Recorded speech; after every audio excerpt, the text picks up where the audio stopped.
All right, today we're diving into a U.S. visa that honestly seems almost too good to be true. We're talking about an option that lets entrepreneurs and business owners work in the U.S. and renew their stay, maybe forever. So just imagine this for a second, a U.S. business visa that you can keep renewing as long as your company is up and running. A visa that lets you completely skip the stressful, nail-biting lottery system you've probably heard so much about. It sounds like a fantasy, right? Well, it's very real. It's called the E-visa, and it's not just a single thing. It's a whole category, designed for a very specific type of person: the trader, the investor, the entrepreneur. So let's break down exactly what this is, who it's really for, and what makes it so incredibly attractive. So what's the big deal here? Why do so many entrepreneurs and international traders see the E-visa as like the gold standard for setting up a business in the US? Let's get right into the key advantages. Okay, this is where it gets really powerful. First off, it's renewable indefinitely. Seriously, as long as your business is a going concern, you can extend your stay. That means no nerve-wracking annual lottery like the H-1B visa. Huge. Plus, and this is a massive benefit for families, your spouse can get a work permit to work for any employer. And on top of all that, it allows for dual intent, which is just a fancy way of saying you can legally pursue a green card without messing up your current visa status. Now, the E-visa isn't some one-size-fits-all deal. Nope. There are actually a few different flavors, and figuring out the difference is really the first step to see if this is even the right path for you. So let's break them down. Here's the core breakdown. First, you've got the E-1, which is for treaty traders. Think of companies that have a really substantial, continuous flow of trade with the U.S. Then there's the E-2, for treaty investors. This is the one that's super popular with entrepreneurs who are either starting a new business or buying an existing one. And then there's the E-3, which is a very special category just for Australian professionals. For this guide, though, we're going to focus mainly on the E-1 and the E-2. This really gets to the heart of the main difference. For an E-1 visa, the magic word is trade. The government wants to see a continuous, high-volume flow of goods, services, or tech. It's not about one big sale, it's about a constant stream of transactions. Now for an E-2, it's all about the money. Specifically, putting a significant amount of your own capital at risk to build or buy a U.S. business. So to put it simply, E-1 is all about volume, while E-2 is all about investment. So you're interested, I get it, but do you actually qualify? The E-visa has some very specific, totally non-negotiable requirements. Let's go through the big ones like a checklist. First up, and this is the absolute deal breaker, you have to be a citizen of a treaty country, not just a resident, a citizen.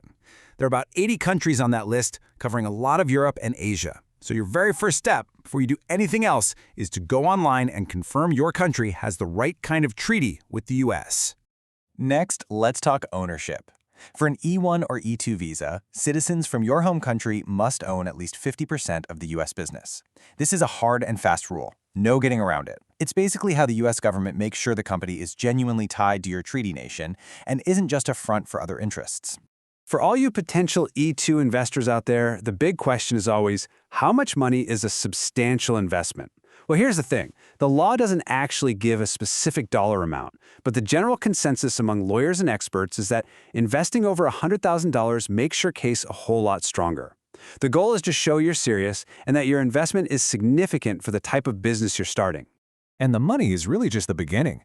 Your investment has to be at risk, which means you could genuinely lose it if the business fails. This proves you have real skin in the game.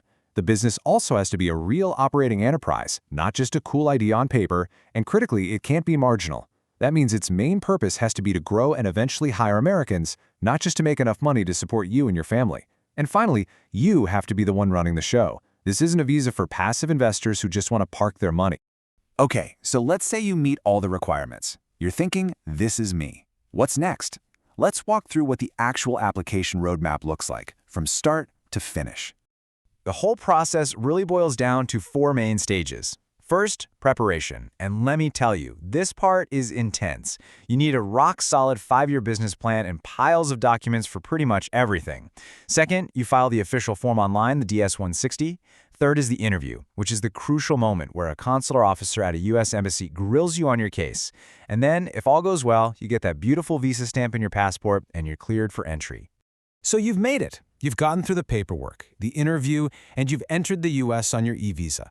What is life actually like now? What are the big perks and, what are the potential pitfalls? One of the biggest lifestyle perks, hands down, is for your family. Your spouse can apply for something called an Employment Authorization Document, or an EAD. Once they get that approved, they can work for pretty much any employer they want in the U.S. That kind of flexibility is an absolute game changer for a family's financial stability and happiness. But look, it's not all easy. There are definitely some common challenges you need to watch out for. Having your business labeled as marginal is a big one. Your business plan absolutely must show how you're going to grow and help the U.S. economy. You also have to prove where every single dollar of your investment came from with a perfect paper trail. They are very serious about that. And of course, just having a weak business plan or disorganized documents can completely sink an otherwise solid application. So when you put it all together, how does the E-2 really stack up against other popular work visas? Well, this table makes it pretty clear. While visas like the L1 and H1B have strict time limits, the E-2 is renewable forever. While the H1B has that insane lottery, the E-2 has none. The major trade-off, of course, is the investment. The E-2 is the only one here that requires you to put serious skin in the game. It's just a different path for a different kind of ambition. And that really brings us to the final question, doesn't it?